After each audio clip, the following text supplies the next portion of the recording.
Hi, in this video I'm going to take you through Stolperbeats. For me, this is one of the most interesting modules that has come out in quite a while. So in today's video I'm going to talk you through a very high level overview, and I'm going to give you 3 patch examples to show how I've used it in my patches. We're going to cover how to make rhythmic beats using drums.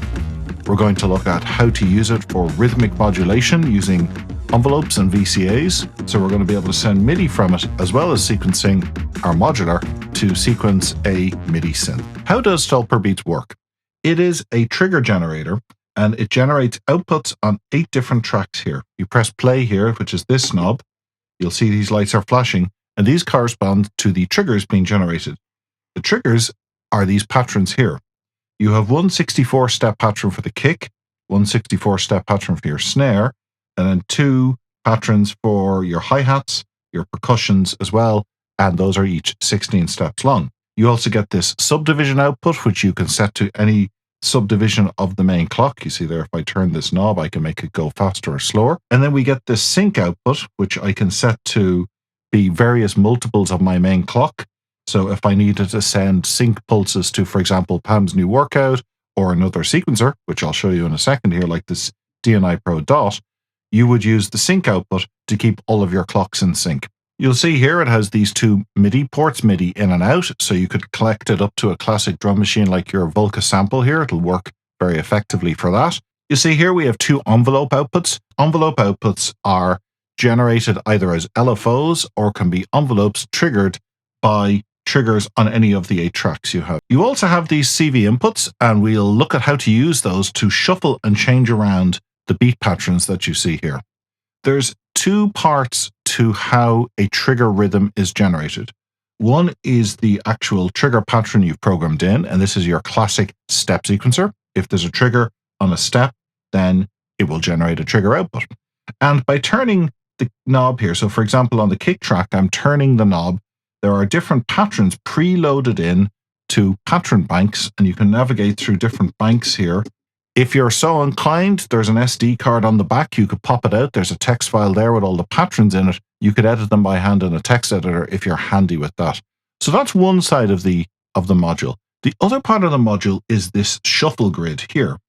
And the shuffle grid changes the positioning of the timing of different triggers to be slightly off the traditional 16-step grid. And this is what they mean by off-grid beats, which is Stolperbeats in German roughly translates to drunken beats. So the beats are kind of sliding around a little bit. They're missing their mark on the 16-step grid, if you will. Sometimes the beats are shuffled to the end of the measure. Sometimes at the start. Sometimes they're grouped in the middle. Like say this one here, we have a few at the start, a bunch in the middle, a few at the end. You also have these buttons here, which add even more variation onto those shuffles. So say if you wanted a particular downbeat hit or triplets being used, you could actually use these different buttons here.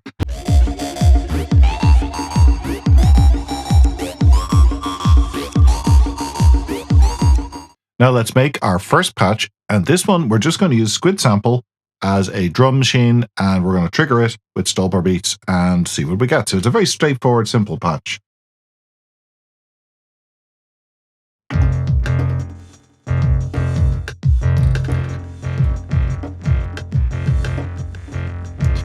Perk 2 has that bass line. Yeah, I like this. There's a kind of a nice groove going.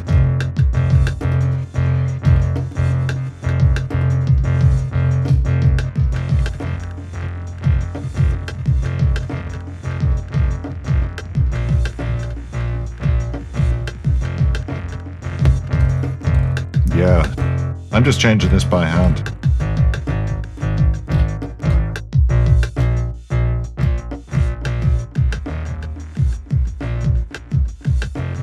Let's look at some of the more advanced things we can get into. By first of all, we're going to use these envelopes, and we're going to use them to modulate the filter on this bass sample over here. And that's going to show you how powerful these envelopes are, because you can actually trigger the envelopes every time you trigger the bass filter. Let's get that set up next. How do we edit the envelopes? So you press and hold the subdivision encoder and then release for more than 2 seconds, and you see this display here. The top line refers to the envelope number 1 here on the left. This line here is for envelope number 2 on the right. And the same here for this line and this line. The 4 knobs here edit the parameters for envelope 1. That's the shape of the envelope, what triggers the envelope, the lower bound or offset of the envelope's range, and then the upper bound or the size of the range of voltage generated. And these 4 knobs do the same for envelope number 2. We'll just use envelope number 1 for this example. If I turn this here, you can see I have different envelope shapes. I've got a ramp up, a ramp down. I've got the more classic triangle wave. I've got a triangle or ramp down. I've got a triangle wave up. I've set this up so that the filter cutoff on Squid Sample is mapped to this CV1 input. So we can patch envelope number 1 here into CV input 1. Now what I want to do is I want to trigger this whenever the percussion number 2 here is triggered. So whenever there's a trigger step there, I want that to trigger. So you see here, you can, if you read carefully, you'll see P1, P2, H1, H2, snare drum, BD for bass drum. These are telling you, using kind of very low resolution letters, which of the tracks are going to trigger. Now, what I want to use is one with a colon in front of it. And the reason I want to use the colon variety is this gives me a velocity control on the envelope. In other words, I get to change the amplitude of the envelope based on the velocity I've programmed in. And I can use the range here. These 2 knobs set the lower bound of the velocity range and the upper bound. You see how the line is whoop whoop? We get that whoop whoop sound. We're getting the full range here of the velocity. Let's reduce that range by increasing the lower range. You see now it doesn't go all the way down anymore. I'll reduce down the lower end, but reduce down the high end.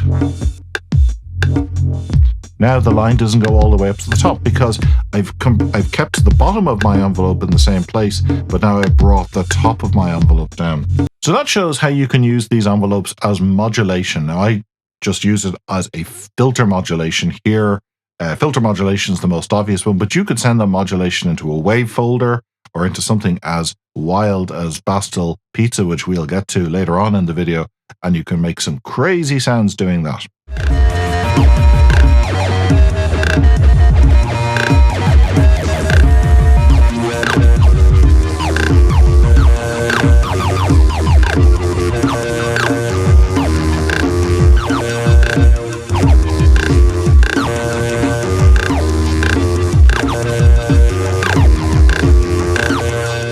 Now, as I mentioned at the start, you're not just limited to making drum grooves and beats with something like Stolperbeats. In this patch example, I'm going to use it to do triggering of rhythmic modulation on Bastille Pizza, which is an FM oscillator, and a Akari, which is a stereo filter with a lot of cool features. We've basically got the same components down the bottom here. Stolperbeats is going to be triggering everything. And I'm going to keep doing some basic drums here off Squid Sample. So nothing's changed there from our earlier patches. We'll just take advantage of DNI dot here and have it do a little bit of triggering of the conga sample. Like, we've got some extra outputs here we can use. But the fun starts when we start using, and in this case I'm using the snare output. I'm just going to pop off this little cable holder here. The snare output is going to be driving the gritty sound that we're hearing from Bastille Pizza. So what I really want to do is use that snare trigger, not to trigger a drum sound, but to trigger a set of envelopes, which you see over here on After Later Carve. Now, Carve is a quad attack release and VCA module, but for something like this, it's perfect because we can generate 3 or 4 different envelope shapes. We can modulate them, and here I'm going to be modulating some of the envelopes with other envelopes.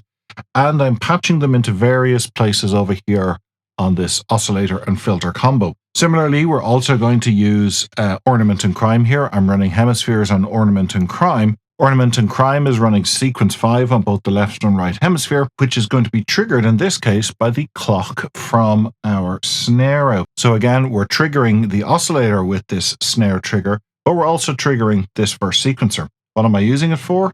I'm sending the output into the envelope release here.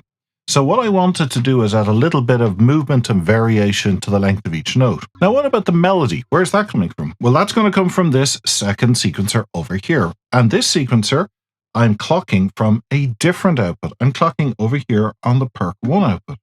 Now, why would I want to do that? Why not just clock everything from the one sequencer?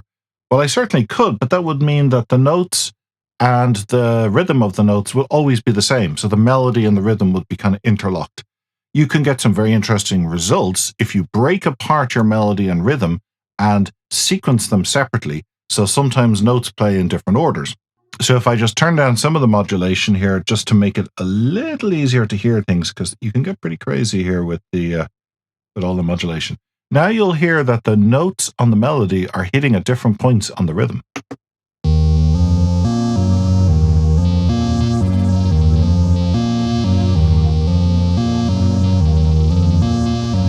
See, I've only got 4 melodic steps, but 5 different lengths for each of the notes.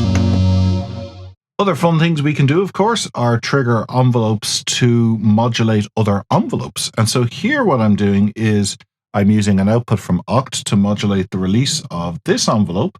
And I'm going to send that into a very special input here on the Stolperbeats called the FM index. So let's turn up the modulation. If I dial up the index mod here now, this FM index will start to get modulated by this, which is being triggered again by that trigger from the snare output. Now you see this envelope here? See that light? Let's increase the...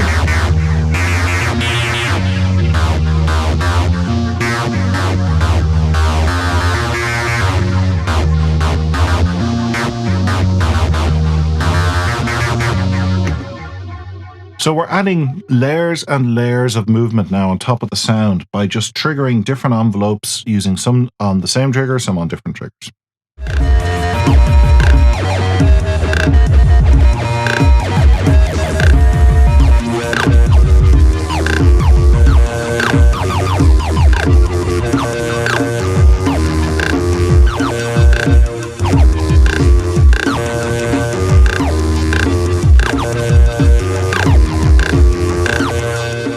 Well, that was a whole lot of fun. I mean, I could just jam away all day on this. You get the idea, though. You're not limited to using Stolperbeats just for generating drum triggers. You can send rhythmic triggers into things like envelopes, LFOs, VCAs, other modules, other sequencers. Like I'm sequencing 2 sequencers here and another sequencer down here, all using different outputs from Stolperbeats. The last thing I want to show you is how to configure Stolperbeats to work with a MIDI synth or drum machine. Now, in this case, I'm just going to use a very simple Volca Sample as one of the simplest drum machines you can get. I've hooked it up with a MIDI cable here to the MIDI out port here on Stolperbeats. I'm going to just mute what we would normally have coming out of the Squid Sample. So there's going to be no more drums out of here. All the drums are from the Volca Sample. So how do we configure the Stolperbeats to sound MIDI? For this, you long press the shuffle button. Okay, we have a number of things flashing on the display. The way this works is for each of the buttons you press, you're seeing different parameters for that channel or for that layer. So kick, snare, hi-hat. You cycle through the 4 parameters you can edit by just pressing the button. So let's edit the kick track. Now, some drum machines take the same MIDI channel input and want a different note, one for kick, one for snare. Other drum machines take different channels per sample, but don't care about the notes. And there's Volca Samples, one of the latter ones. You can send in a note on a channel 1 and it'll sound the kick. It doesn't really matter what the note is. If I want to change the note that's being sent, say I actually cared about sending a note to correspond to a sample, or I had pitched samples, my drum machine would respond to them. I would use this. I press the button for kick, and now I'm editing the MIDI note that's going to be sent for the kick. Now, how long will the note play for? That's what this white line is showing us here. So I could edit this so we could have a very short trigger length on the kick. And finally, this is the velocity here on the bottom, the red line that's flashing. We're going to long press this, hold it. When the flashing stops, it has saved. Now let's listen to our setup. I'm going to reconnect these cables here that I just have to move. Now we can see what's going on.